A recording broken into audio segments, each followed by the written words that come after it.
anything that affects your faith, your family, or your freedom. So don't go anywhere, because Point of View starts right now.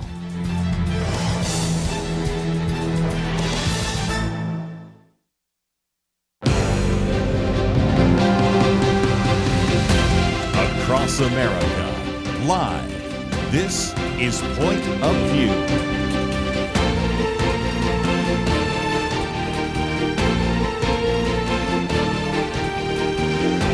And now, Kirby Anderson. And this is Merrill Matthews sitting in for Kirby Anderson today. Welcome to Point of View.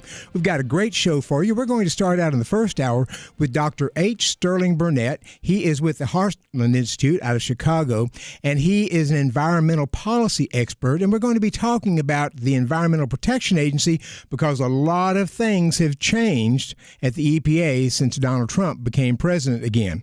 In the second hour, we're going to go to Dr. Barbara Kolm. She is an Austrian. She is president of the Friedrich Hayek Center in Austria. That's an economics group. She's a Ph.D. in economics. She's also a recent member of the legislature there in Austria. And we'll turn to her to find out a little bit about what's going on in Europe right now. So let's turn right now to Sterling Burnett. Dr. Burnett is a longtime friend. He's our go-to person on environmental issues. He's director of the Heartland Institute's Arthur B. Robinson Center on Climate and Environmental Policy. He's editor of the Heartland's Climate Change Weekly. That's an email. You can get that. And he's also head of the Environment and Climate News podcast for Heartland. He went to SMU for his undergraduate degree, and then got his Ph.D., M.A., and Ph.D. in applied philosophy from Bowling Green State University, where he specialized in environmental ethics. Sterling, thank you for joining us. Thanks for having me on again, Merrill. Okay, well, a lot of things have been happening at the EPA over the last 2.5 months. So let's start out talking a little bit about it. Talk a little bit about the EPA under President Biden. Michael S. Regan was the administrator. What happened while in those 3 or 4 years there? What happened? Well, what happened is the same thing that happened under President Obama before the first Trump term, which was there was a huge amount of mission creep under Biden, where the EPA expanded into doing things that it had never done previously. It tried to regulate in ways that it had never done previously. It cost the economy, it cost consumers, it cost business a lot of money. A lot of it spent fighting these basically illegal regs. The courts struck down or put a pause on almost everything Biden tried to do. He tried to restrict power plants and end coal use. He tried to revise what's called the social cost of carbon, so it made it appear as if carbon emissions were the prevention of carbon emissions were much more valuable than they actually are. If you believe that carbon emissions are dangerous, he ignored all the benefits of carbon emissions and then basically tripled or quadrupled the estimates for how much carbon emissions cost the economy. He did a whole host of things, not just at EPA, but through the Energy Department. He had it was really a blitzkrieg on appliances over the Energy Department under Biden. He went after, for years they've been trying to tell us, well, this is what your toilet should be like. So you've now got low flow toilets that don't flush very well. We're going to tell you what kind of light bulbs you should use. Well, under Biden, they went after your air conditioners, your freezers, your dishwashers, your furnaces. Gas stoves too, wasn't it? Freezers, your gas stoves. Yeah. Even as Kamala Harris was laughing and cooking her Thanksgiving dinner on a gas stove and saying we would never ban gas stoves, the Biden administration was ending gas stoves. Not ending it, to be fair. They said, oh, no, you can still sell gas stoves. They just have to meet these efficiencies.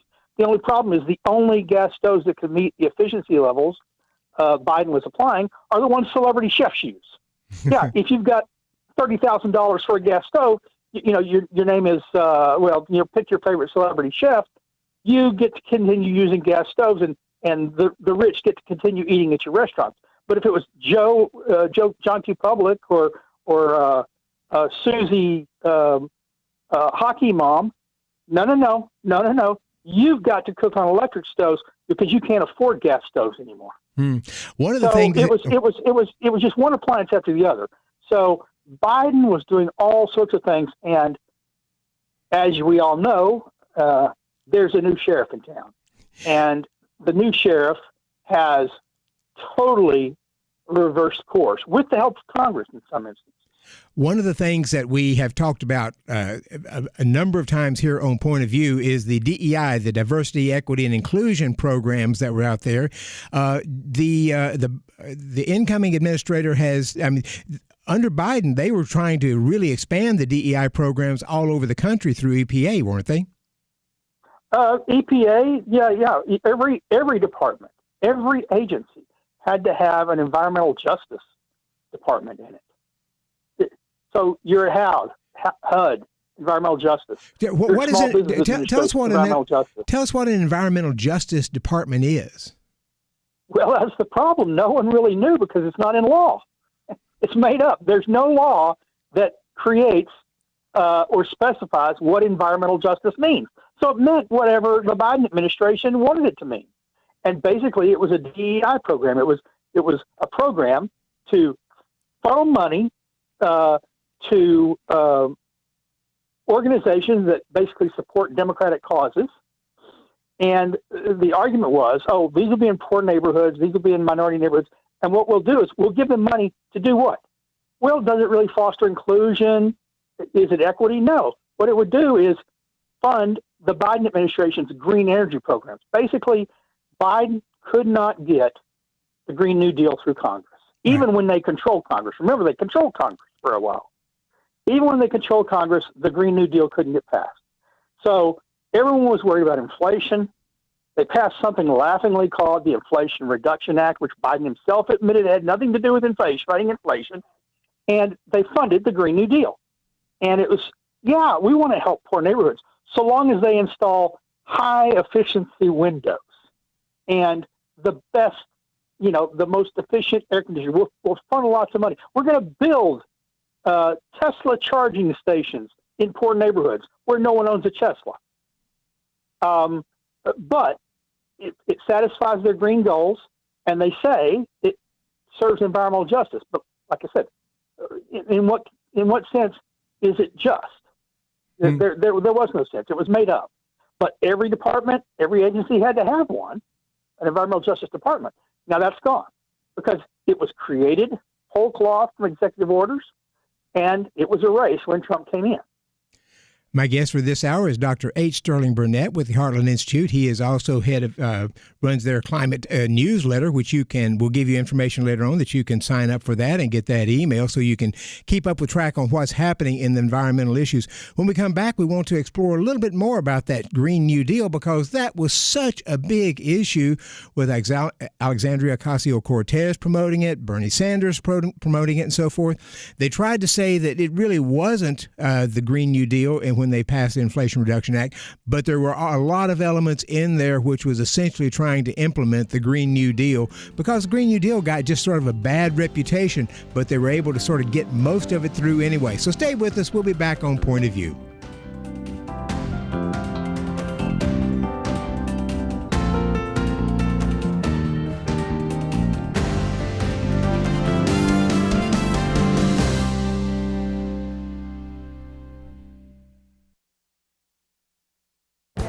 This is Viewpoints with Kirby Anderson.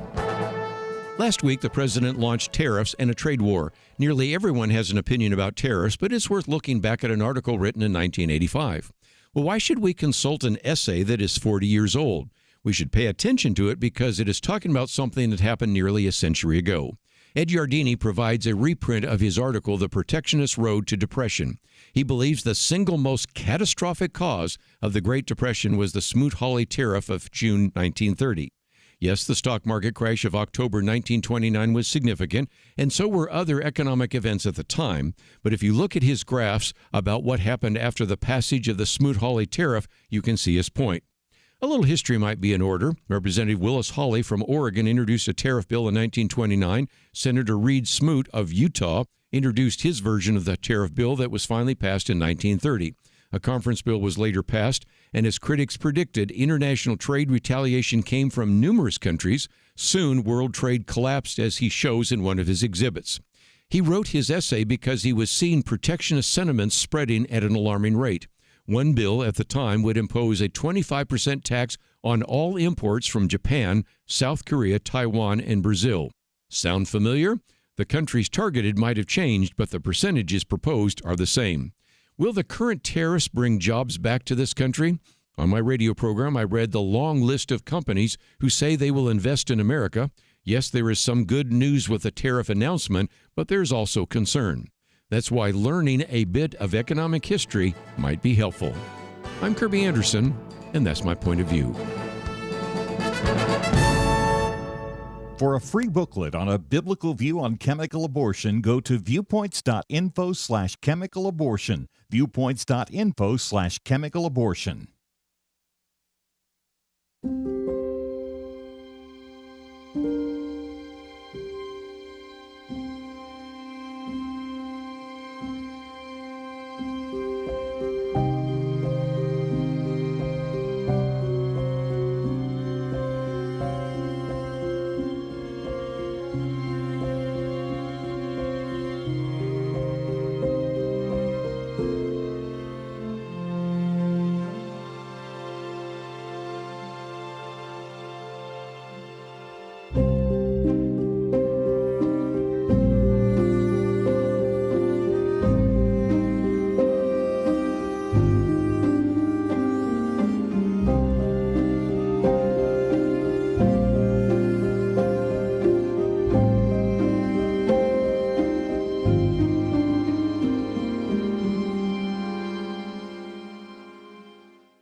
You're listening to Point of View, your listener-supported source for truth. And welcome back to Point of View. My guest by phone, Dr. H. Sterling Burnett. He is an environmental policy expert with the Heartland Institute, and we have him on frequently talking about environmental issues. Now, Sterling, the Green New Deal was a big issue. We've talked about it a number of times here on Point of View. It never, per se, the actual Green New Deal didn't get passed, but they certainly passed a lot of it. Tell us kind of what the idea behind the Green New Deal was. Well, as Ocasio-Cortez's chief of staff admitted later, it really had little to do with protecting the environment, saving the earth from climate change, anything like that. It was about transforming the entire economic system of the United States. It was about government control, direct control of the economy. It was socialism. It was communism, with a green tinge, watermelon environmentalism, green on the outside, red on the inside. And they admitted that. It's really about economy transforming. They wanted to dictate what kind of energy sources we use. So they wanted to end fossil fuel use. They wanted to end private transportation, and certainly private transportation with cars with internal combustion engines. They wanted to direct housing policy, so people live in more dense cities. We get rid of suburbs. We live along rail lines. All sorts of programs. Wanted to make sure the electric power grid was so-called green. What does that mean? Well, wind and solar, battery backup, and what it would mean in reality is they would basically control the power supply. They decide where the outages occurred because outages will occur. Wind and solar are by their nature intermittent. They aren't reliable. They've never been reliable for baseload power, but if the winds are turning, if the turbines are turning somewhere, and the power grid is all hooked up across the country, well, you can ship the power to which cities you want to get it, and the cities you don't like, basically flyover country, red states, you don't get it as frequently, and you just have to live with it because we're saving the planet. So it was a massive program to shut down power plants, to direct transportation. And no one liked it. I mean, not no one liked it because clearly they had people who sponsored it. but it did not attract enough support to get through Congress. It was blocked. And so along comes inflation, the huge Biden inflation, and consumers are crying out. Residents, homeowners are crying out. Grocery shoppers are crying out. Help us, help us. They don't recognize, they didn't realize that government was actually the cause of the inflation, government spending. And so they went to government to solve the problem it created. And they were, Biden administration and Democratic allies were more than happy to step in as saviors.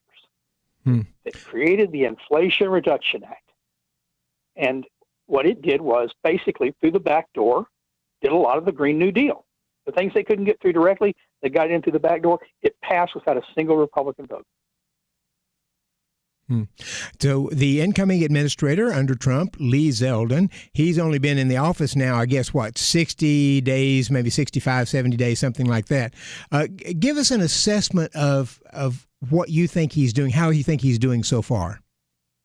Yeah, well, so Trump was pretty clear about what he wanted out of his EPA, out of what he wanted from his Energy Department, out of what he wanted from his Interior. He issued dozens of executive orders on day one, but has continued to issue executive orders since then. And to Lee Zeldin's credit, he got to it right away. He said, this is what the president wants. This is what I'm going to do. So Zeldin has already put over 40 new changes, or basically he says there's all sorts of rules that have been passed, regulations that have been implemented, and policies that were implemented under previous executive orders that we're revisiting. We're rescinding some of them outright. We can, that came from executive orders. The ones that went through the rulemaking, we're going to reconsider. We're going to look at whether they were valid, whether they were justified, or even if they were justified at the time, do they remain justified? So he is revisiting the social cost of carbon under executive order. And basically, what we know is the social cost of carbon was never justified, never should have been used, and that's because carbon is a net benefit to society, carbon dioxide, not a net cost. Explain the social cost of carbon. Well, the social cost of carbon is the idea that carbon dioxide emissions cost the imposed cost on the world on net. That they have they're imposing these great costs. Why? Well, the seas are rising, the hurricanes are more frequent, the wildfires are worse. All the things that they claim are getting worse, but data doesn't show them getting worse. News reports say they're getting worse, but when you look at the underlying data, they don't show that. And so they looked at climate models. The climate models say this is what we should expect to see happening in the future. And they say, oh, that's imposing huge costs, the social cost of emitting carbon dioxide into the atmosphere. Now, under Obama, the social cost of carbon was figured to be about $30 to $50 a ton. Under Biden, it went up to over $200 a ton. And the problem with the social cost of carbon is, well, there's multifold problems with it. First, it used absurdly low discount rates, making it seem like cost 100 years in the future are the same as cost now, as opposed to we'll be much richer in the future, so those costs don't mean as much. They also, and the most importantly, is unlike typically, a business when it decides whether it's going to undertake a project, it does a cost-benefit analysis. It looks at what it's going to cost them to do it. It looks at the benefits they expect to flow, and it produces a net result. The social cost of carbon produced no net result because it didn't look at all at the benefits of carbon dioxide in the atmosphere, including increased plant growth, the greening of the earth, including longer lifespans and fewer deaths due to extreme temperatures or weather, which every study that's looked at those shows cold deaths kills more than heat. So there will be many fewer deaths. In fact, it's happening every year. Tens of thousands of fewer people are dying related to weather every year.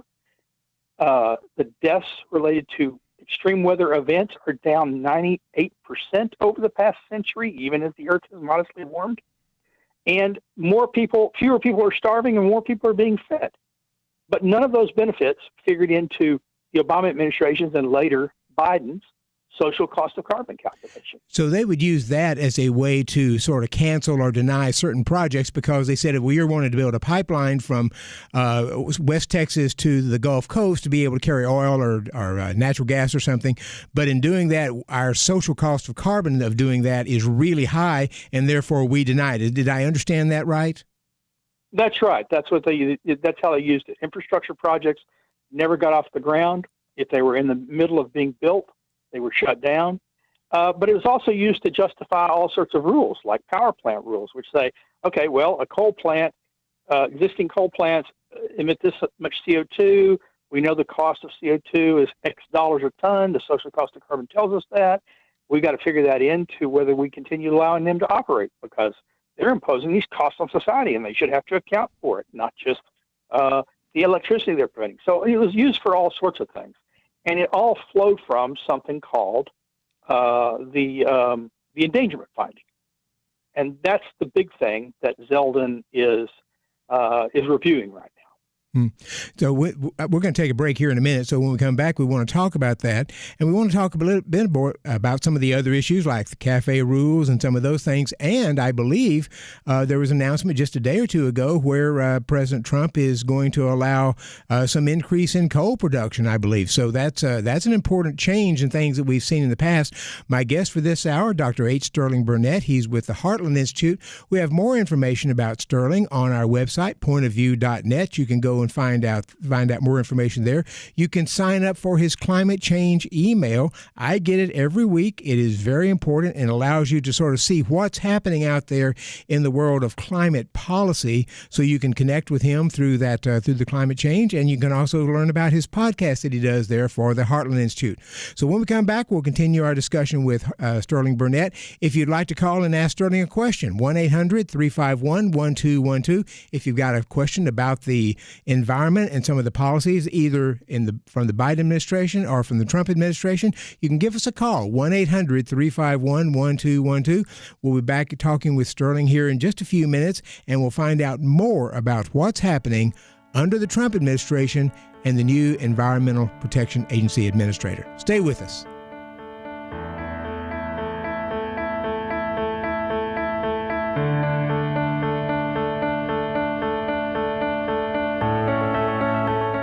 The Bible tells us not to worry, and yet there is a lot of worrying stuff in our world today. Thankfully, the Bible doesn't stop at telling us not to worry. God gives us a next step. He says we need to pray. But sometimes even knowing what to pray can be difficult. And that is why Point of View has relaunched our Pray for America movement, a series of weekly emails to guide you in prayer for our nation. Each week, you'll receive a brief update about a current issue affecting Americans, along with a written prayer that you can easily share with others. We'll also include a short free resource for you in each email so you can learn more about the issue at hand. Will you commit to pray for America? Go to pointofview.net. Click on the Pray for America banner at the top of the page to subscribe. Again, that's pointofview.net. Click on the Pray for America banner. Let's pray together for God to make a difference in America. Point of View will continue after this.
You are listening to Point of View.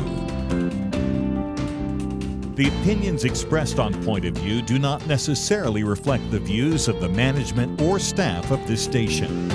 And now, here again, Dr. Merrill Matthews. And welcome back to Point of View. I'm Merrill Matthews, sitting in for Kirby Anderson today, and joining me by phone, Dr. H. Sterling Burnett with the Heartland Institute, and we're talking about environmental changes at the EPA. So, Sterling, you mentioned the endangerment finding. That sounds kind of complicated. Tell us what that means. Well, it's actually the most consequential thing that Lee Zeldin could do as administrator of the EPA. There was a court case called Mass v. EPA. It happened during the second Bush term in 2009? 2009.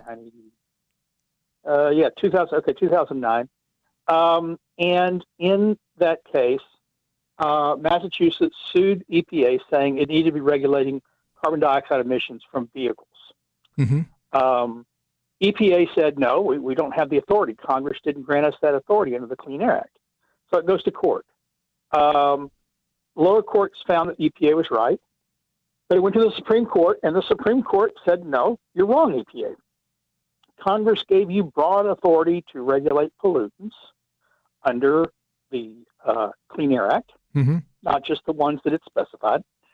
And so, and we determined, we determined that anything emitted into the air is a pollutant. Anything humans emitted to the air, so basically water vapor, anything that goes out there, you're polluting, folks. You didn't know it, neither did the EPA or Congress, it turns out, because Congress said, we never intended that. But the court said anything emitted to the air is a pollutant. And so it's the EPA's job to determine whether that pollutant, in this case carbon dioxide and other greenhouse gases, are endangering human health, welfare, or the environment. So EPA was charged with determining that. They weren't given a choice as to whether to count carbon dioxide as a pollutant. The court basically said, if it's emitted into the air, it's a pollutant. So EPA was charged with determining whether it threatened human health, welfare, or the environment. Under Bush, they did not make that determination. But then then Obama comes in, and they did make the determination. They said, well, clearly because it's not toxic like other things we consider pollutants that could cause breathing problems or, neurological disorders. Carbon dioxide doesn't work like that. But over the long term, because it's changing the climate, and we're convinced it will change the climate in ways that aren't beneficial to human beings, that will harm their welfare, it's endangered. So they issued what's called the endangerment finding. And based on that, all the edifice of all the climate programs that have come online since then, that have been pushed, whether they were ultimately approved or rejected by the courts, every environmental rule, every climate rule, automobile regulations for CO2, power plant regulations, water regulations, NEPA requirements for accounting for the dangers of climate change from different projects, all of that flows from the endangerment finding. But now, so Lee Zeldin, go ahead. So Lee Zeldin, Trump ordered Lee Zeldin to look at the endangerment finding and say, because it's been challenged in court, but they basically said, the courts have said, well, you don't have standing to challenge the endangerment finding. Or we find the EPA did an adequate job of accounting for the dangers. Why? Well, they point to the Intergovernmental Panel on Climate Change as if it's the authoritative body on climate change. And they say it's a danger. At least their executive summary says it's a danger. The body of the document leaves some doubt on that, but no one reads the body. And so the courts have left it in place. And it went through the regulatory process to become law, to become a regulation. It will have to go through the same process if it's to be rescinded. But at least that's what Zeldin is doing. He's re-examining the endangerment finding. He's already indicated that he thinks that it's based on bad science. And if he finds that it was not justified, then he can issue a new draft rule, take public comments, and rescind it. So let's talk a little bit about carbon dioxide, because carbon dioxide is a natural is natural in the world, and yet it has gotten a really bad rap, so that people think carbon is just a terrible thing. Yeah, well, look, anyone who's ever seen any science fiction film or show, you watch Star Trek, they talk about carbon-based life forms. Well, guess who that is? You and me, folks. It's your pets. It's every plant on Earth. We all are made up of and need carbon and carbon dioxide. Carbon dioxide is the gas of life. We breathe in oxygen. We breathe out carbon dioxide. Plants take in carbon dioxide through photosynthesis, emit it as oxygen. It keeps the Earth going. And if carbon dioxide goes too low, and it was dipping pretty low at the end of the last ice age, plants cease to be able to photosynthesize, and if that happens, the world dies. Life on Earth ceases to exist, except for a few things that are I think it's called eutrophic. They can live without oxygen. So I heard that Trump, I think, signed an executive order which trying to bring coal back in, and so tell us about that. Yeah, so Trump has long been a fan of coal, and with good cause. Look, old coal-fueled power plants from 70 years ago were pretty polluting. They put out a lot of black carbon, soot, and other pollutants. But over time, they've been cleaned up. They're very clean, and more importantly, and this is what Trump likes about coal, is, A, we have a large domestic supply. We don't have to rely on foreign countries for coal. About 400-year supply. Maybe more at current rates because we've shut down so many coal plants. We're using it much less frequently. It was 400 years back when it was 40% of our electricity.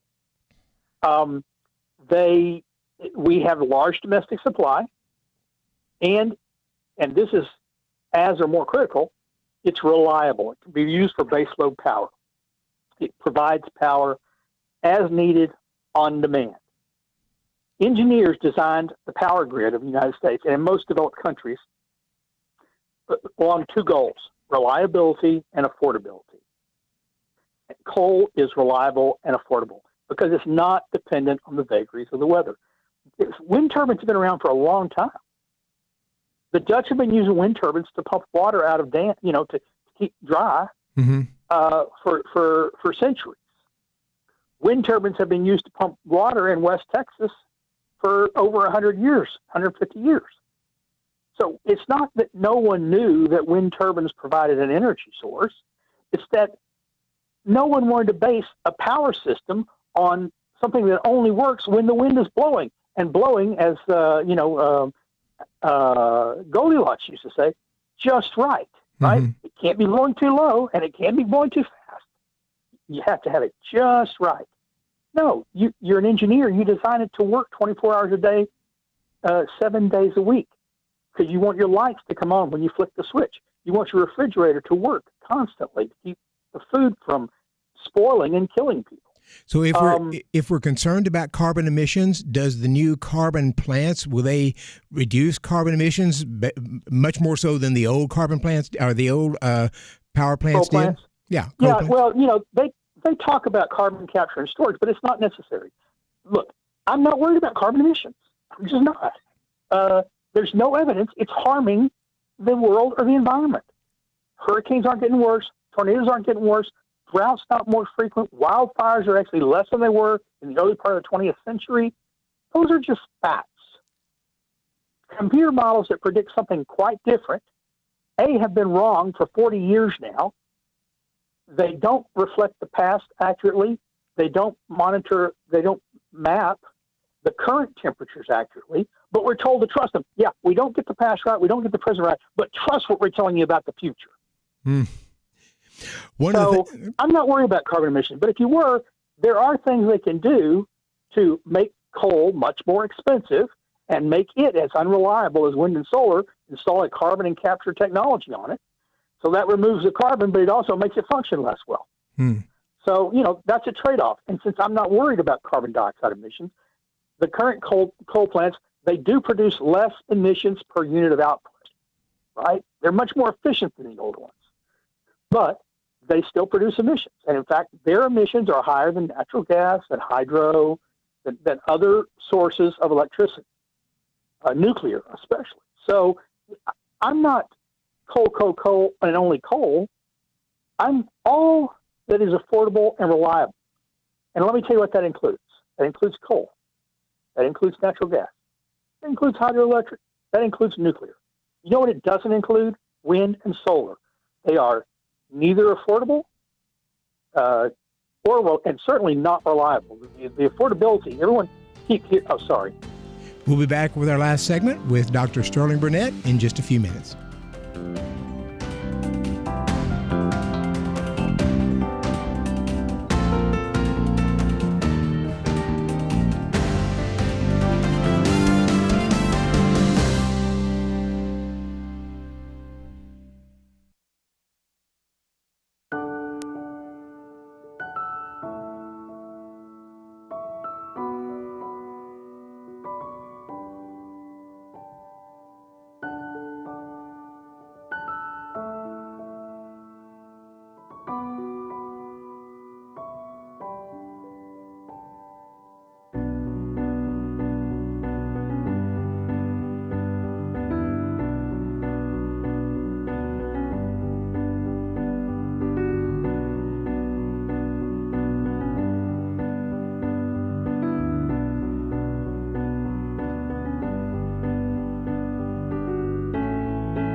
You're listening to Point of View, your listener-supported source for truth. And welcome back. We've got our final segment with Dr. H. Sterling Burnett of the Heartland Institute talking about environmental issues. And Sterling, let's go to the phone. We've got Iris in Georgia who has a question for you. Iris, you're on the air. Hey, what do you think of Babcock's and Wilcox's company Brightly developing a method to produce hydrogen or electricity from hydrogen and at the same time capturing carbon in the output and helping with the coal companies, particularly one in West Virginia right now, to have a clean coal power production and also making use of the waste byproducts? Okay, Iris, let's get an answer from Sterling. Well, I will say I'm not familiar with that particular project, Babcock and Wilcox project.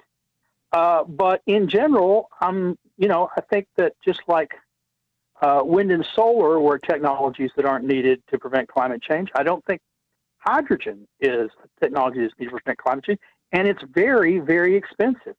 It's not clear that so-called green hydrogen is less polluting in the sense of produces fewer greenhouse gases when you look at the life cycle analysis as the alternative.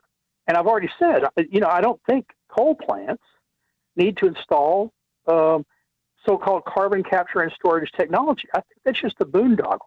If you take away the regulations that require these things, which are built upon the endangerment finding, then coal can compete quite nicely in the marketplace. It's only regulations that make it harder to use coal, that make it more expensive to use coal, that have brought and mandates and subsidies for wind and solar that have shut down the coal and replaced it with intermittent wind and solar. You get rid of those mandates, get rid of those subsidies, you get rid of the regulations limiting carbon dioxide emissions. I'm not talking about the other pollutants. I'm not talking about real pollutants, but the carbon dioxide emissions. You don't need hydrogen, you don't need carbon capture and storage, and you don't need wind and solar. Thank you, Iris, for that call. And Sterling, let's talk about the CAFE standards, because the Biden administration and the Obama administration before him really pushed this. They wanted us driving electric cars, and they kept pushing up the emission standards to make it hard for companies to even create cars and do it effectively.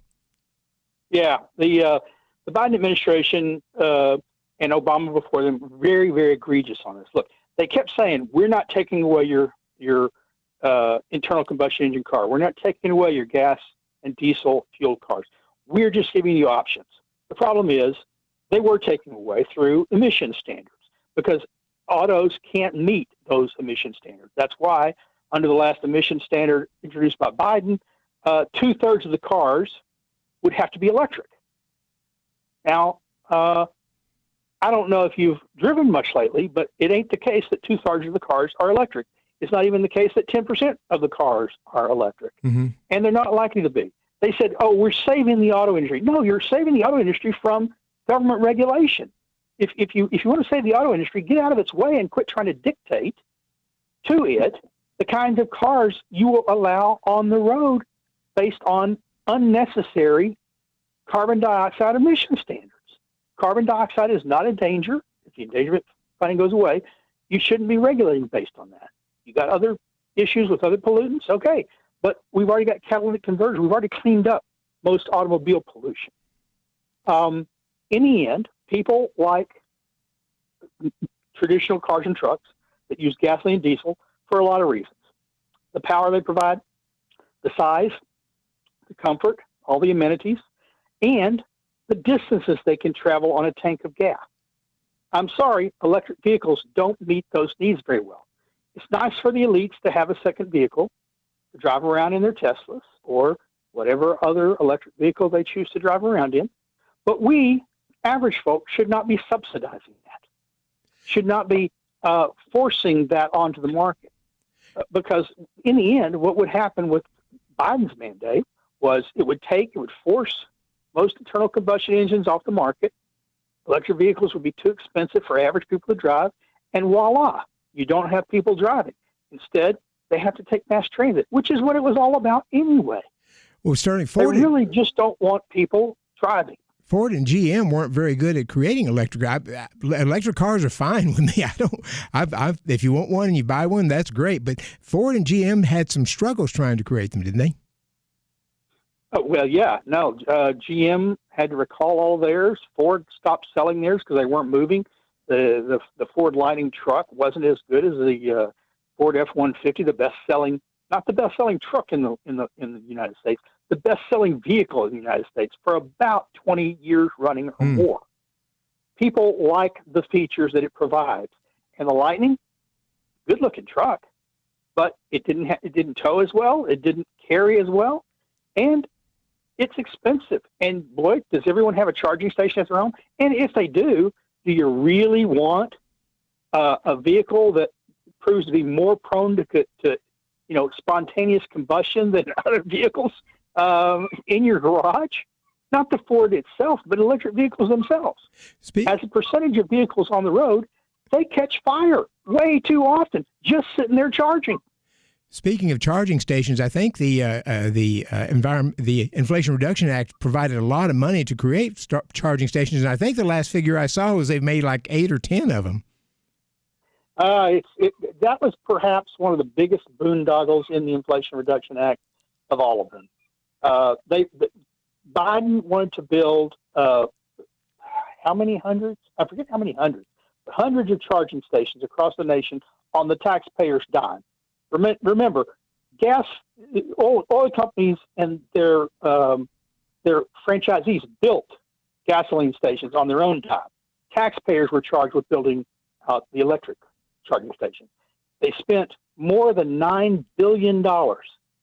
They got 16 charging stations built with 58 total charging ports. That is outrageous and much more expensive than any charging port that you'd have in your home. And they weren't even fast charging ports. They were mid-range charging ports. So rather than spending 8 hours charging your car, you'd only spend 4 hours charging your car, as opposed to, the 10 or 15 minutes you spend filling up your tank. That adds a lot of time to any trip you take. Sterling, tell the listeners a little bit about the Heartland Institute, what you do, how they can reach out to it, how they can get your climate change newsletter, and so forth. Well, the Heartland Institute's a nonprofit organization. We've been around for 40 years now. We just celebrated our 40th anniversary back in September. We promote private sector solutions to public policy problems. We do economic analysis, and we look at school issues, education. We look at taxes and budget matters, economic matters. We look at healthcare. We're known for our healthcare work, and we're most known probably for our environmental work. And I run that department. They can go to www.heartland.org and see what we do. They can sign up for my newsletter, Climate Change Weekly. They can go to some of our other sites like climaterealism.com or Climate at a Glance. If you want to know about climate, you want to know straight facts in short, usable format, go to climateataglance.com and see we have little 1-2-page documents with graphics that tell you about the major issues with climate change and where we actually stand. Thank you for joining us, Sterling. Thanks for having me. Look forward to being on again. Take care. When we come back, we're going to turn to Dr. Barbara Kolm. She is the president of the Friedrich A. Hayek Institute. That's Austrian Economics. She's from Austria. She lives in Austria, and she'll be talking about some of the issues we're facing there in Europe. So stay with us. We'll be back on Point of View.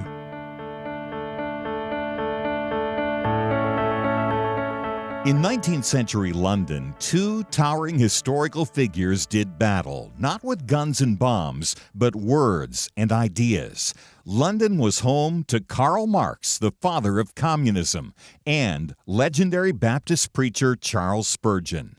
London was in many ways the center of the world, economically, militarily, and intellectually. Marx sought to destroy religion, the family, and everything the Bible supports. Spurgeon stood against him, warning of socialism's dangers. Spurgeon understood Christianity is not just religious truth, it is truth for all of life. Where do you find men with that kind of wisdom to stand against darkness today? Get the light you need on today's most pressing issues delivered to your inbox when you sign up for the Viewpoints commentary at pointofview.net/signup.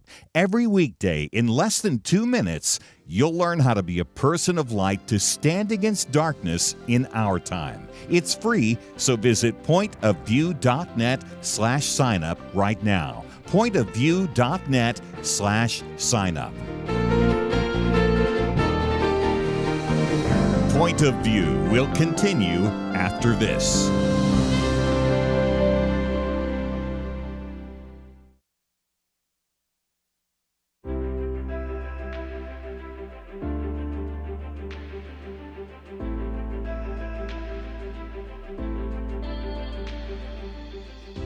going through the stations and caught Kirby and a very interesting topic. So just listening to it, and so just by hearing the topic, I can relate to some of those topics.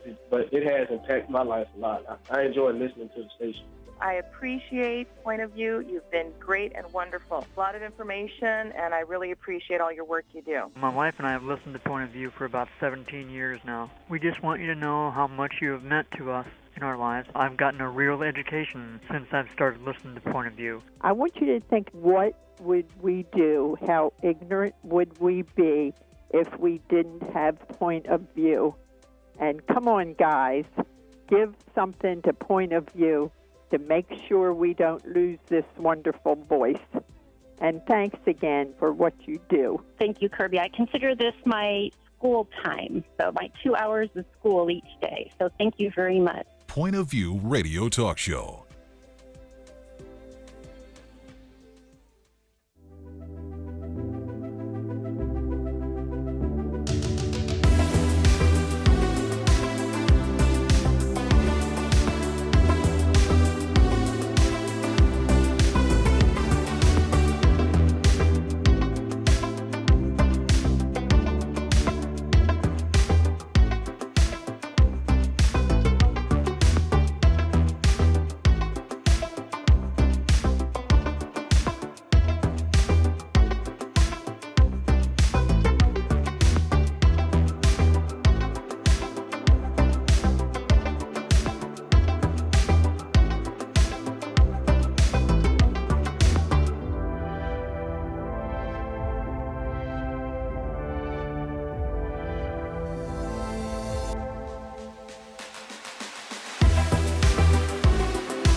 Hi, this is Kirby Anderson. Each day we take on the tough issues and provide a biblical perspective to them. The topics we cover are wide-ranging: apologetics, theology, prophecy, creation and evolution, intelligent design, marriage, family, child-rearing, the millennial generation, trends in society, politics, economics, business, religious liberty, the Constitution, public policy, foreign policy, military policy, tensions in the Middle East, abortion, homosexuality, pornography, sexual ethics, media, technology, history, and America's godly heritage. We talk about anything that affects your faith, your family, or your freedom. So don't go anywhere, because Point of View continues right now.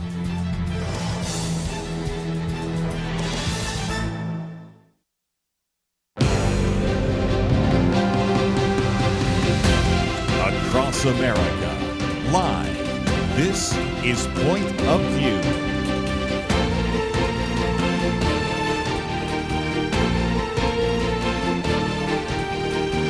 And now, Dr. Merrill Matthews. And welcome back to Point of View. I'm Merrill Matthews, sitting in for Kirby Anderson today, and we've got a program for this next hour I've been looking forward to for weeks. We've got in studio with us Dr. Barbara Kolm. She is the founder of the Free Market Roadshow, director of the Austrian Economics Center, president of the Hayek Institute, and professor of Austrian Economics at the University of Donja Gorica, I think I got that right, in Montenegro. She was at one point vice president of the Austrian Central Bank and has worked in a number of areas and is a professional economist, Ph.D. in economics. Barbara, thank you for joining us. Thank you very much, Merrill, for having me. It's a pleasure to be here in Dallas again. So let's talk about some of these things you're with. So president of the Hayek Center. Those of us, we occasionally mention Friedrich Hayek here on the program because that's Austrian economics. You're from Austria, and you're an expert in Austrian economics. So tell us about the Hayek Center. Well, thank you. I'm the Austrian. We export Austrian economics to other countries, but and we gladly import them here, and there's no tariffs on them. Well, that's the good thing about it. Well, it's intellectual property. We'll see what is happening on that. But coming back to the Hayek Institute, I mean, we were founded actually by Hayek himself one year before he passed away. And then the operations were started. Not much happened. It was a typical, very academic organization, and one book was published per year. They once hosted the Mont Pelerin Society meeting in Vienna, and that was about it. And in 2000, I was asked to join and kind of get it kickstarted and as the Secretary General back then and get things organized. And first thing we did was we got rid of subsidies because, if you believe in markets, and especially in free markets, there is no such thing as subsidies, that you get taxpayers' money that is being turned around. And so we did our homework, and we are now, the Hayek Institute is kind of by now the little sister of the Austrian Economics Center, but the Hayek Institute is operating mostly in German-speaking countries, but we also run the Free Market Roadshow parallel in those countries and do a lot of other big conferences and publications. So give us a thumbnail sketch of what Austrian economics is and what, as opposed to, say, Keynesian economics or whatever. Well, to put it simple, we believe not only in free markets, but we believe in the achievement principle, we believe in competition, and we believe in self-responsibility. And of course, the best thing is individual and economic freedom. So no state intervention, a strong state insofar as you want the rule of law in place, but that's it. Provide a framework for us to operate and work within that, and that we are as free as possible in our own solutions and choices. So we know better, we individuals know better than the state or anonymous government. So you're founder of the Free Market Roadshow. You've been doing this some time. You come over to the States to do this. I think you were in Washington, D.C. yesterday, and I think Grover Norquist and Americans for Tax Reform sponsored that. You were here today with it. You're going to be in some of the other cities. What is the Free Market Roadshow? Well, the Free Market Roadshow started out 19 years ago, and we thought, well, back then we had a conservative center-right government, when we thought, well, let's export the good structural reforms that this government did and tell everybody else that solutions can be done, because until then it was only Reagan and Thatcher who really did those supply-side economic solutions, and nobody else did it in Europe. And so we said, well, let's do that one thing and then combine it with the theory of the Austrian school. And by that, we had the practical experience and the theory. And the first year, we were traveling in four capitals in Europe only. It was Vienna, it was Prague, it was Bratislava, and it was Berlin. And it took us 2 weeks with like a handful of speakers. And now we're 19 years later, we operate in almost 40 countries in Europe, run the roadshow there with more than 120 partners and universities. And we now started it to grow in the U.S. This year we are doing 12 stops, and we have done so far. We're on the second stop in Dallas, and tomorrow we will be in Houston, followed by Ottawa. But we cover mostly the the East Coast this year. And what we do is the elevator pitch would be providing pro-market libertarian solutions to today's problems. Now, we don't normally get elected officials from Europe here in Point of View, but you were elected to the National Council in Austria. So you're no longer an economist. You're a politician. You're no longer part of the solution. You're part of the problem. Well, thank you. So, what is it like being a member of the? Is it a parliament? Do you call it a parliament or council? Parliament. Well, it is because you're with the Freedom Party, right? Yes. I mean, you're center right, and you're trying to change the way Austria works. Exactly. I mean, we won the elections almost by 30%. However, Social Democrats and the Conservative Party and the Liberals didn't want us to take the chancellor and run the country and do all those reforms that are more than needed these days.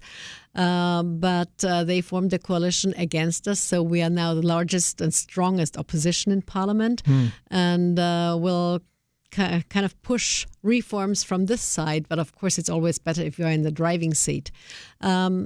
I will say we don't give that long to this government, maybe 2 years, 3 years, because there is no common sense between the Conservatives and the Social Democrats. I mean, we didn't finish the question about Keynes. So what is the difference between Keynes and Hayek? I mean, Keynes was John Maynard Keynes. Yes, was for spending, and Hayek said no, careful. And this is what we see these days, especially. You must not overspend, and it's not the task of the government to fulfill all duties. There is a private sector that can do much better. Is the Austrian economy doing fairly well? Well, we are very close. We are very close to the Germans. So we're tied to the Germans because our enterprises rely on, or actually are exporting, are producing for German producers, whether it's mainly the car industry, but many other sectors as well. So we depend heavily on how Germany is doing. And as you all know, the economic engine of Europe, Germany, is not only stuttering, but it has almost come to a halt. So it's a very difficult situation. And in addition to that, and this is the challenge right now in Parliament and in politics as a lawmaker, our budget is very stretched. We have tons of debt. And before the elections, the Conservative Minister of Finance did not announce that. And sadly, 3 days after the elections, he admitted that we would not even meet the Maastricht criteria anymore. Well, we have tons and tons of debt over here in the United States. And of course, there's been a lot of tension growing between the United States and Europe. So when we come back from the break, I'd like to get into that. What's some of the issues that we're facing? Tariffs are there on the front burner for all the European countries. I'd like to get your take on that and what's happening and how Austria is responding and how the EU might respond from that. So my guest for this hour, Dr. Barbara Kolm. She's an economist, director of the Austrian Center for Economics, and we'll be back with her in just a minute.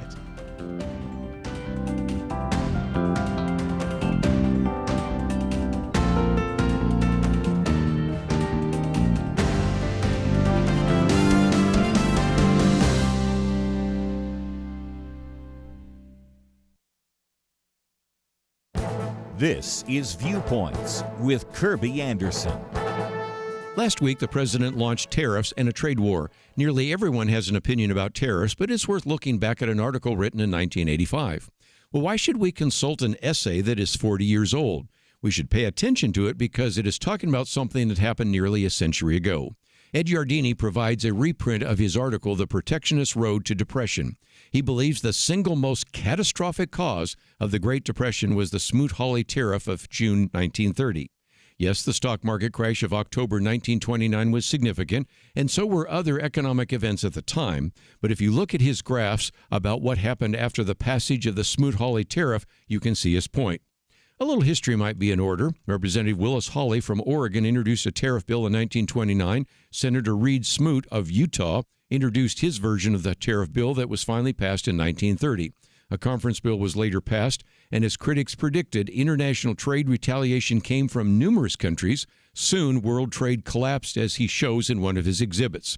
He wrote his essay because he was seeing protectionist sentiments spreading at an alarming rate. One bill at the time would impose a 25% tax on all imports from Japan, South Korea, Taiwan, and Brazil. Sound familiar? The countries targeted might have changed, but the percentages proposed are the same. Will the current tariffs bring jobs back to this country? On my radio program, I read the long list of companies who say they will invest in America. Yes, there is some good news with the tariff announcement, but there's also concern. That's why learning a bit of economic history might be helpful. I'm Kirby Anderson, and that's my point of view. For a free booklet on a biblical view on chemical abortion, go to viewpoints.info/chemical abortion. Viewpoints.info/chemical abortion.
You're listening to Point of View, your listener-supported source for truth. And welcome back to Point of View. My guest in studio, Dr. Barbara Kolm. She's an economist, director of the Austrian Center for Economics, and an economics professor, especially in Austrian economics. And that's an export we like here. We have, I think, a Friedrich Hayek Center here, and we've got the von Mises Institute and other places that sort of highlight the Austrian economics.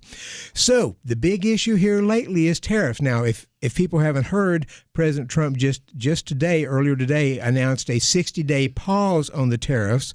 Europe was already responding to that. So tell us your take on tariffs and especially how it affects the European Union. Well, tariffs are taxes and serve as literally protectionist measures. Mm-hmm. From an Austrian economics perspective, tariffs are really not good because in the end they harm everybody. They harm the producers, they harm the consumers, they will drive inflation, and it's nothing positive out of it. Let me ask you that question, because President Trump has been saying other countries have been taking advantage of the United States because of tariffs, and I don't agree with that. But what's your take on that? Well, I don't agree on that either, on this specific point. If you have a trade deficit with another country, this doesn't mean that you have a disadvantage towards these countries. When we have trade deficits, just to give a simple example, with my local book trader, for example, mm-hmm. or you buy books from him, he never buys anything from you. Exactly, that's, for example, one thing. But you can give tons of examples at that front. So from a sheer Austrian economics perspective, we need to oppose taxes and tariffs. And this is not good because tariffs are taxes. Full stop. Let's just take a little aside on this, because tariffs, when the president said they wanted to do reciprocal tariffs, I thought that's going to be almost impossible, because some countries have certain constituencies they're trying to they want to support because it's important to that group. I think in Japan, rice farmers for years were very strong, and they had a strong tariff on rice because they didn't want to import rice. They wanted to protect the farmers there. But if you have, the U.S. doesn't grow bananas. We don't grow coffee. We don't grow cocoa beans. There's no tariff we can put on. We can't do any reciprocal tariff on that. It's reciprocal tariff seems like it's really hard to do. Well, you're totally right, and it makes things more complicated. And if we look how long trade agreements take until they are finally signed, all this forth and back steps, those pro and cons, and all those interventions that we see are so complicated. And if we do this on a reciprocal issue as well, then it will never end. I mean, my personal stand is zero tariffs, unilateral free trade. That would be the optimal thing. There was a piece in the Wall Street Journal yesterday by Steve Moore, who we've had on the show a few times, and he is proposing we ought to go to zero tariffs. And Trump did mention that one time in his first administration. I've never thought that he really believed that, but it would be if you went to zero tariffs. I still remember Milton Friedman going to Hong Kong, if I remember right, about 1979 on his free to choose thing, and he's in a boat going into Hong Kong. He said, "Welcome to the freest economy in the world," because there is zero tariffs there. Correct, and there are plenty of zero tariff regions or zones in Asia, and they are doing pretty well. And it's working out. I mean, we create added value, and that's what we want after all. We want all to become wealthier and richer, and that's what you do with trading. And if you trade freely without any tariffs imposed, it's much better. And besides, if, for example, high tariffs would have been imposed on European goods right now, our economic growth would have gone down. The European Central Bank predicts economic growth of 0.9% for this year, and a little bit more for 2026. So 0 is nothing. And if you are now in the issue with tariffs, economic growth will be reduced by 0.3 to 0.5%. So there is nothing left to grow and to be productive.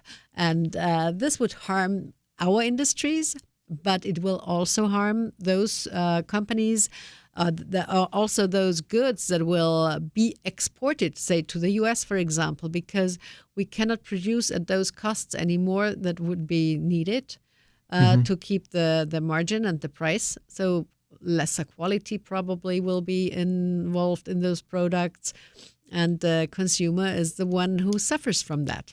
So the news media here has been covering Europe and saying that Europe really is really in a quandary right now about how do you deal with Trump and the tariffs and just Trump in general, because there's other issues, defense issues and things of that nature. What's your take on how the European Union is responding? The European Union is a centrally planned organization right now, and economy. I mean, everything is being done out of Brussels, and the nation states themselves do have a veto in theory. But then, when all the governing council, when all the prime ministers and presidents are sitting there, there's much group pressure in order to make sure that everybody passes the bill that the EU president and the European and the Commission wants to be passed. So, having said that, it's centrally organized and it's centrally planned, more or less. We both know as economists that central planning doesn't work. We know it's better when we use the dispersed knowledge of the regions, of the individuals, and that is what is totally left out. So, in other words, we also have rules and regulations in place that are very disturbing also for our trade partners in the world, and that also destroy our own opportunities to exchange, to trade, and to grow. And having this framework, it's complicated to get a deal done with the U.S., for example. Mm-hmm. Does Europe feel that there is a growing separation between the United States and Europe? Well, I would say people who understand what individual and economic freedom means claim and say, no, there is none. Because after all, there is more freedom in the U.S. than it's in Europe. Europe was going to respond, and they may have, with a reciprocal tariff. I think did I hear on 20% or 25% on cars or steel, something like that? Exactly. That was the first approach. And then we also see that plenty of the European companies, car companies especially, but also steel. I give the Austrian example of Austrian Steel, which is very technologically advanced, and they produce so-called green steel, which, is something that you might like or not, but at least the companies have already put their plants in the started the production in the United States, which is a loss for us in Europe because we lose jobs. On the other hand, here in the U.S., they prosper, and then it doesn't matter where there are no tariff issues anymore. Well, to me, if you've got a country that's doing a lot of business with a certain company, that company has a certain reason for putting a plant there because you hire people there, it creates goodwill, and plus you save on some of the carrying cost and other things because you're doing it there. So I've never been opposed to sort of the multinationals moving and producing products in other places because it seems like it was a good thing. And even here in the United States, a number of car companies are building in Mexico. And one of the problems we had for a long time, still had a lot of immigrants moving here, but I think the percentage of Mexican immigrants had slowed down because they now have good jobs there based upon companies producing cars there. Exactly. If we exchange goods and if we trade with each other, we create economic value and wealth for each other. And that's rising the tide. So Austria's got a debt problem right now? Oh, we have a huge debt problem, unfortunately. Our debt can beat your debt, I bet. Well, I wish. Well, luckily it's not. But if you look at per capita, yes, we are. Right now, the individual is indebted with almost $50,000 if you calculate it, depending on the value right now, but it's about 50,000, and 1.5 years ago it was below 40, and we're almost at 50 right now. And we had a huge party during COVID. Subsidies were loaded over everyone, and not only individuals but also companies, whether they wanted it or not. And this is, spending as can be, and this was very bad, and right now we feel the consequences. When we come back, I want to hear what Austria is going to try to do that, where they're going to try to find some funds for that. We're struggling to try to find that ourselves here. We're looking at cutting spending and so forth. And we want to talk a little bit more about what the Austrian Center is doing and how later on how people can reach out to you and find out more about the Austrian Center. My guest for this hour, Dr. Barbara Kolm. She is the director of the Austrian Center for Economics. She is an Austrian. She's also a member of the parliament there in Austria. Stay with us. We'll be back on Point of View.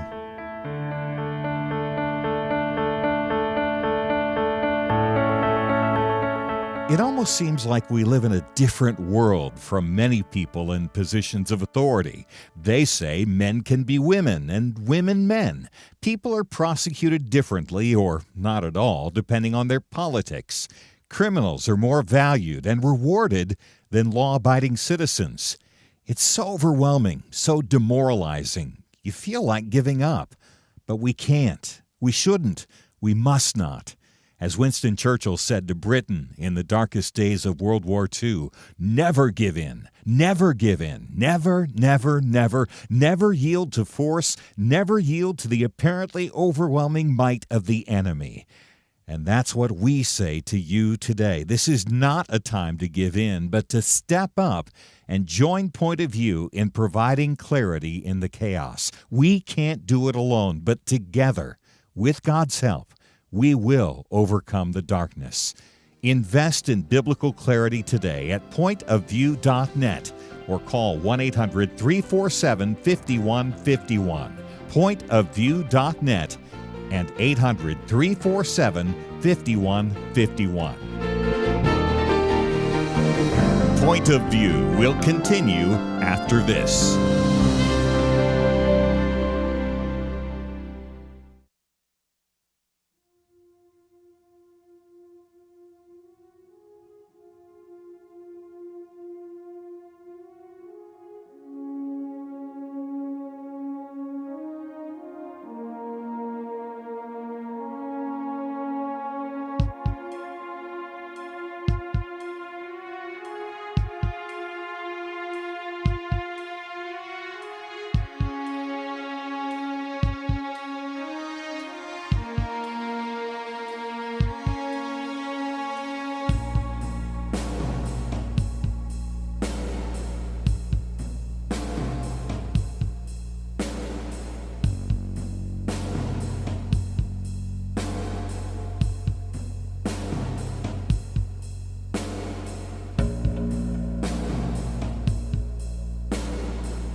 You are listening to Point of View.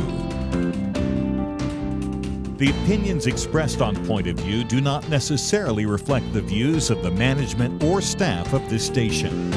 And now, here again, Dr. Merrill Matthews. And welcome back to Point of View. I'm Merrill Matthews, sitting in for Kirby Anderson today, and joining me in studio, Dr. Barbara Kolm. She is the director of the Austrian Economics Center in Austria and a member of the parliament there in Austria. And Barbara,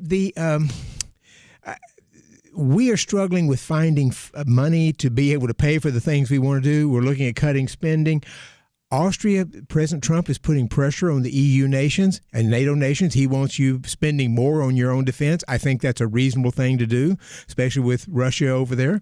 How are y'all going to try to make it? Can you increase spending on defense, cut spending in other areas, and get things balanced out okay? Well, first of all, in general, Austria is a neutral country. After World War II, we were forced and luckily to be neutral. We are not a member of NATO, so our army is set up in a different way, more like a militia system, and not in the way that, for example, the Germans, the French, the Italians, etc., or the Brits are. Having said that, spending for defense is important. However, we have also many other issues across Europe. And whether this is Germany, whether it is France, or whether it is Italy, not to that extent that much, but for example, also my home country, Austria, we have not undergone any structural reforms. We have not tackled the so-called pension issue. And the pension issue, is that for individuals or is that for government employees or both? Well, the government employees have a great, wonderful pension scheme. Why am I not surprised? No worries about those, but for the individuals, we are still running on the pay-as-you-go system. The third pillar, namely the capital-based system, is not developed as it should be, at least not in those Western countries. And we face a huge problem. People are getting older, but they are also staying longer in their private lives, in their not productive lives or working lives, and we have to pay for that. And the contributions are getting smaller and smaller because less people work, less people contribute. We have a huge generation problem. Too few young people to contribute and to pay into the system, and we have not done any changes. We're still with the old. The pension system has not been changed, so this is true for many countries. There were minor changes across Europe, but only minor, not to tackle that. So structural reforms, no homework. Second point, spending. We overspend, and our spending in Austria is 120 billion last year. The Minister of Finance received as income 100 billion via taxes from the individuals and enterprises. So there is a big gap between, and this is not new, and it has happened for the past years. Because our governments eventually like spending. Politicians obviously only are one-trick ponies. They only know the trick how to spend. So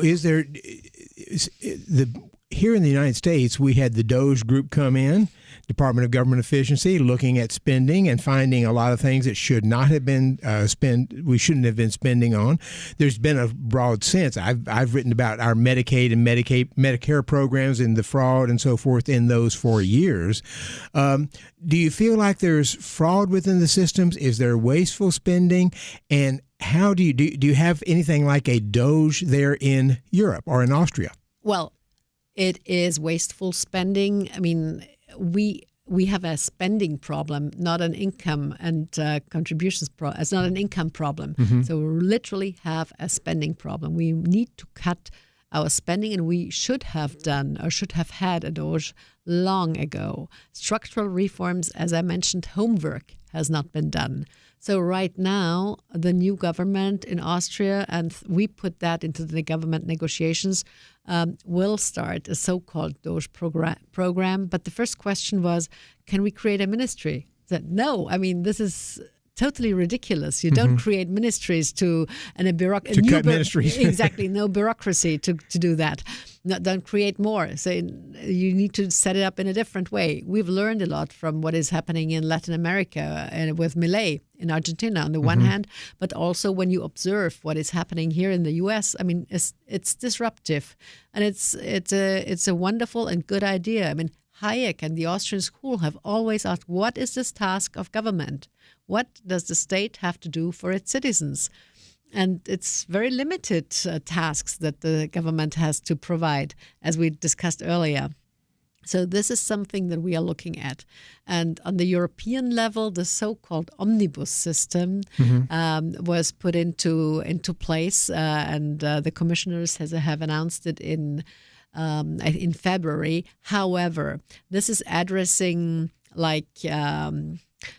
if you look at what they target, 80% of the enterprises in Europe have less than 1,000 employees, and their turnover is less than 50 billion.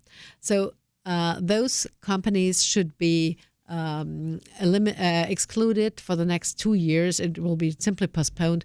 All this sustainability reporting issues are one thing. So in order to avoid the significant harm.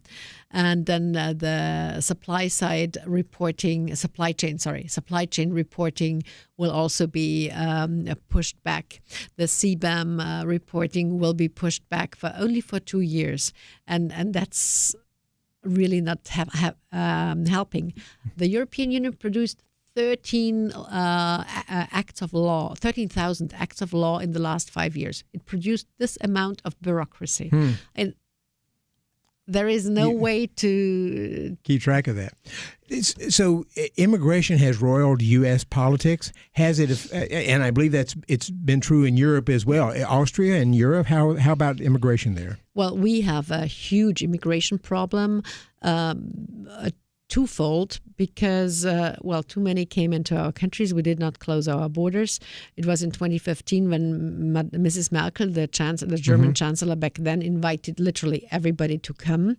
And of course, if you're a welfare state and you give handouts to literally everybody who is coming, and they are not even asked and invited to be productive and to contribute, then you have an issue. And we've seen that over the past 10 years now.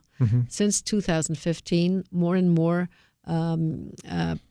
people from sub-Saharan Africa, Syria, Afghanistan mostly, coming into our countries, but not integrating and not searching for work and having all their families come back, and they don't learn our languages. It's a social problem, it's an ethical problem, but it's also a big economic problem. The immigration issue sort of spurred the rise of the right in many European countries, didn't it? Yes, it did. And tell us a little bit about that. Well, because the center-right parties have always warned for a very long time that, people who are refugees are most welcome. Many of us Europeans have been refugees because of our wars. Right. So this is a given. This is what you do. But if you're a refugee, you adapt to your local culture, you learn the language, and you contribute. You start working, and you're not living on handouts. And that is what our social welfare states have done. They have just given out the money. And, an average, there was just recently a huge scandal in Vienna. Migrant family from Afghanistan, I think it was, say, from the east, very far from the east, has a higher income than any family, 2 kids, both working, and they don't do anything. They receive the handouts for the housing, food, and healthcare, everything. Everything. Our hospitals are full of those migrants, blocking off all the doctors for our local societies. So it's created a real problem there. It is. There are tensions, and German, for example, is not spoken in Viennese schools anymore. Yeah, that is a problem. When we come back, I want to. J.D. Vance, the vice president, went to Europe here recently. He gave a speech in Munich. A lot of pushback from some people on that. I want to get your take on it when we come back, and we'll find out a little bit more about the Austrian Economics Center, the Hayek Center, and what people can do to find out more about that. So my guest for this hour has been Dr. Barbara Kolm. She is a professor of economics, Austrian Economics in Montenegro, and also just one of the country's leading experts on Austrian economics. And Austrian economics has been sort of driving a lot of the right-leaning conservative thinking for decades now. So stay with us. We'll be back on Point of View.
You're listening to Point of View, your listener-supported source for truth. And we're back with our final segment with Dr. Barbara Kolm. She is a member of the Austrian Parliament and an expert in Austrian economics.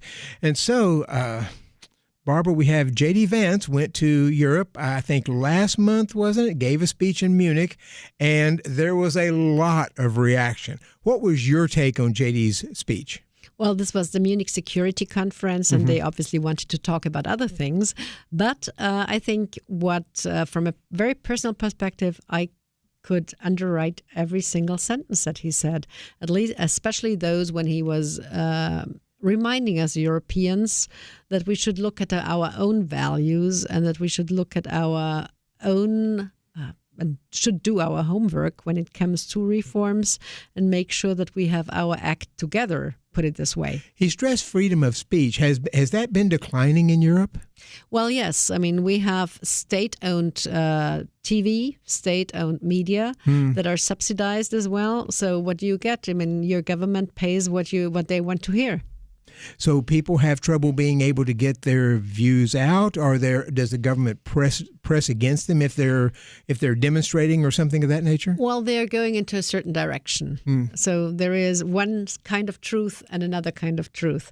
And it's always what the government wants them to be true. Look at the corona things, the corona issues. What happened during that time? I mean, people who had different opinion and said, maybe lockdowns are not the best idea because it will destroy eventually our economy and we will create inflation, etc., and many other problems as well, were silenced because we were put into one direction, especially also in Austria. You must lock down. You have to sit at home. You cannot be productive. Otherwise, you don't follow the rules. You have to have your injections, and that's it. Vaccinations. Sorry.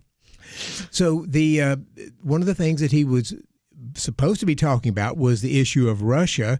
Russia's not that far from Austria. Russia's been on the move for a little while, especially with this issues with Ukraine. What is your take on Russia? My take on Russia is the following, that the Europeans have made many mistakes by ignoring for more than 2 decades, actually, the situation, and that they should have either made a clear, drawn a clear line when it comes to energy, or whether it because Europe took a lot of energy from Russia. Exactly. I mean, Europe actually got successful and competitive because of the cheap energy, not because of our cheap labor. Our labor is the most expensive that we see. We are not competitive at all on that front. So our companies, our enterprises, our industry could only survive because of this cheap oil and gas. And after all, we depend on that, or we had depended on that. And now, I mean, it goes as far as the German industry has to buy nuclear power to a very high price from the French because they shut down their own nuclear power plants because of the Green Deal. So we've had all those ridiculous issues over the years, and we have simply not done our homework. And now Vance literally said, hey, guys, look what you are doing and clean up your house, and then we can talk.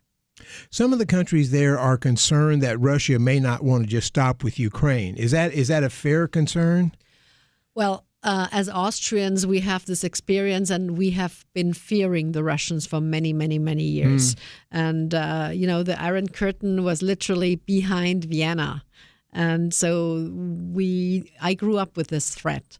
And it changed a little bit after the Berlin Wall fell more than 30 years ago. And now that we have all those new EU member states, Poland, Romania, Bulgaria, but they are all close. They're literally border states. And I fully understand that those countries have big issues and have big fears. So this is why they're all member of NATO and why we need to make sure our defense is in place. And we need to do something about it. Our allies are definitely in the West. The Trump administration wants to try to force Russia into a peace negotiation with Ukraine. I'm not optimistic. It's not clear to me that Putin really wants peace. I think he's in one of those moving out methods where he just simply wants to try to begin recapturing some of the old Soviet Union. What is your thought on that? Do you think is peace doable there, or we're just going to have to get militarized up and be ready to stop him from doing anything? I think, especially from an Austrian perspective, remember we have held the Viennese Congress in 1814, right after the Napoleonic Wars, and we have had also in our recent history, we've had many peace conferences and many conferences where deals were made, were hosted in Vienna. And I think from a diplomatic perspective, yes, it can be done. It's just also a question what Zelensky wants. And how he's playing out the rest of Europe, and if the Europeans they have not really tried hard enough to get negotiations going, peace deals going, and probably we need the help and the support of a very strong president to get it done. Do you think peace is possible then? Yes. Do you think but is peace possible because we are adamant that peace happens, or that we give too much? I mean, because you can get peace if you say you can take Ukraine if you'll give us peace. What do we do there? Well, I don't think that this will happen in this way. I mean, there will have to be negotiations, and they will hurt, unfortunately, both countries, even though Russia was the aggressor. But they will also hurt the Ukrainians. They will not get out of this unscathed. Exactly. But, we must not forget hundreds and thousands of people die in this war. And this is why we need to end it. And values are destroyed for nothing. Yeah.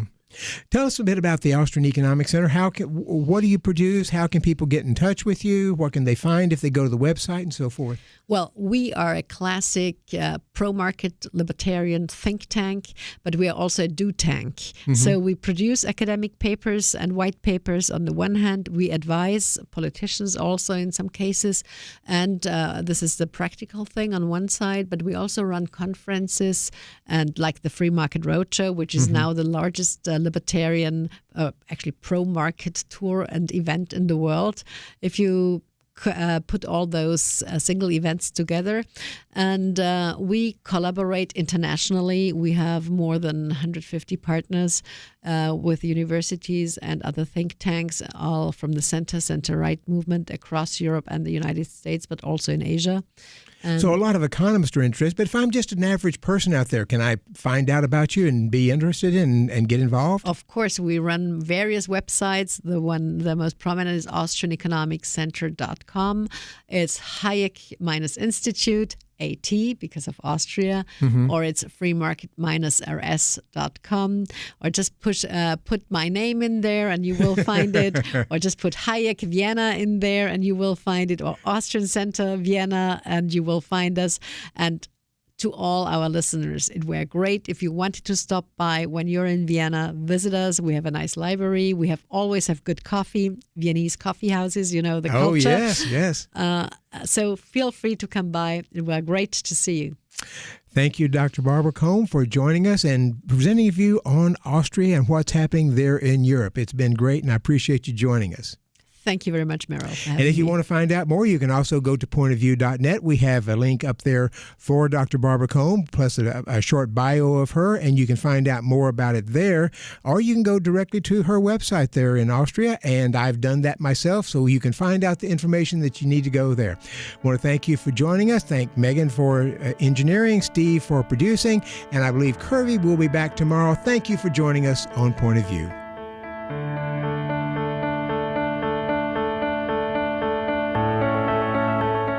In 19th century London, two towering historical figures did battle, not with guns and bombs, but words and ideas. London was home to Karl Marx, the father of communism, and legendary Baptist preacher Charles Spurgeon. London was in many ways the center of the world, economically, militarily, and intellectually. Marx sought to destroy religion, the family, and everything the Bible supports. Spurgeon stood against him, warning of socialism's dangers. Spurgeon understood Christianity is not just religious truth, it is truth for all of life. Where do you find men with that kind of wisdom to stand against darkness today? Get the light you need on today's most pressing issues delivered to your inbox when you sign up for the Viewpoints commentary at pointofview.net/signup. Every weekday in less than 2 minutes, you'll learn how to be a person of light to stand against darkness in our time. It's free, so visit pointofview.net/signup right now. pointofview.net/signup. Point of View is produced by Point of View Ministries.